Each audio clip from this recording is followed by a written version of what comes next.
ይሄንን ድምጽና መልእክት አይቶ ያሳለፈ ኦርቶዶክሳዊ ወይንም ኦርቶዶክሳዊት ለአምስት ኦርቶዶክሳውያን ያላጋራ ኦርቶዶክሳዊ የተረገመ ይሁን። እስከዛሬ ተራግሜ አላቅም። ዛሬ ግን ይሄን ያደረገ የአርሲ ሰማዕታት አጥንት እሾህ ሆኖ ይውጋል።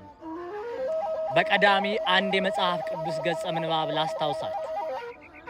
በማቴዎስ ወንጌል ምዕራፍ 26 ቁጥር 52 ወይቤሎ እግዚእ ኢየሱስ አግባ ለመጥባህትከ ውስተ ቤታ እስመ ኩሎሙ ለመጥባህተ ያነስኡ በመጥባህት ይመውቱ።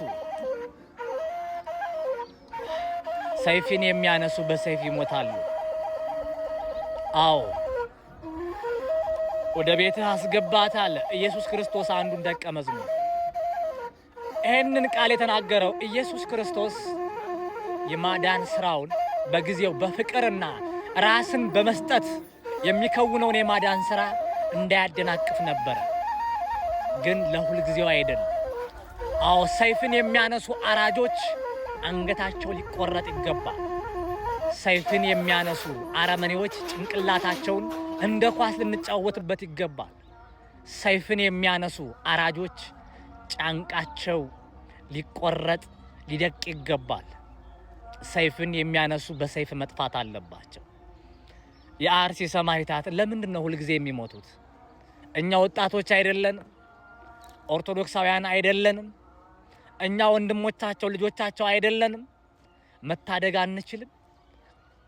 እንችል ነበር እኮ ነው ወይንስ የዲያቆን ሄኖክ ኃይሌ ጄኔሬሽን ኦርቶዶክሳዊ ትውልድ ነጠላን እየለበሰ ሁሌም ደስታ እንዳለ የባሳት ታንጣ እያለ ሁሌም እንዘምር?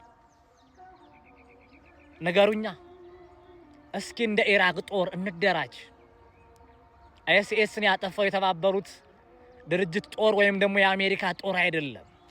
ኪስ ቦታ እየገባ የኢራቅ ኦርቶዶክሳዊ ጦር ነው የደመሰሰው። የአርሲ ኦርቶዶክሳውያን ለመታደግ ብሎም ራሳችን ለመጠበቅ የራሳችን ጦር ያስፈልገናል። የሚጠብቀን ጦር እኮ የለም። አየ ነው። በየሳምንቱ ይሞታሉ፣ ይገደላሉ፣ ይረሸናሉ። ከዚህ በላይ ምን አይነት እልቂት አለ? እስከ መቼ?